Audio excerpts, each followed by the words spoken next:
Looks like today is going to be a storm chase day. I was going to write it off, but the Storm Prediction Center just issued an enhanced risk for severe weather. That didn't pan out so well. The storm chase is off today. Had a couple of things come up on the way there. I noticed some inconsistencies in the model data that I'd kind of overlooked before. I was basically basing most of the chase off of the Storm Prediction Center's outlook this morning and didn't really make my own forecast. It looks like the supercell development that may occur and drop some very large hail over northeast Minnesota and northwest Wisconsin will probably occur after 10 p.m. tonight.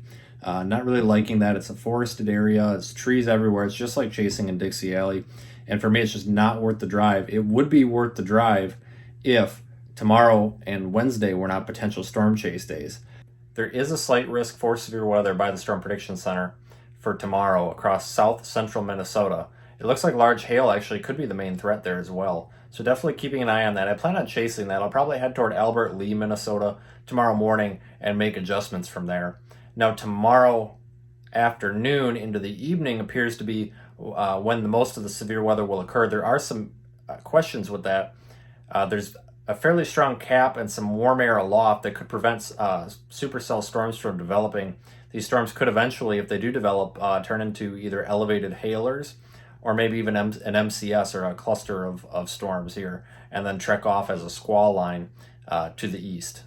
I think we're going to have a similar situation on Wednesday, but I think it'll be a damaging wind threat, eventually with some multi-cell clusters evolving into an MCS squall line type system and trekking off to the east across portions of southern Minnesota and eventually into the overnight hours into southern Wisconsin, maybe as far southeast as Milwaukee or the northern and northeast Illinois corridor.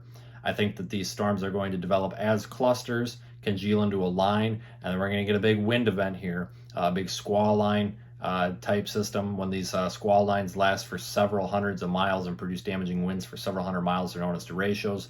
I don't think it's time to be calling this any sort of derecho event right now, but it does look like some very high indices for Cape directional shear. I'm pretty happy with the severe weather threat in terms of a storm chasing perspective here over the next couple of days, especially for Wednesday. But again, the negative of that is now that the crops are getting taller, we've got corn that can now be damaged. You get 60 to 80 mile per hour straight line winds. You can really damage not only property but crops. So that could be a concern here across portions of the Great Lakes and the Midwest region.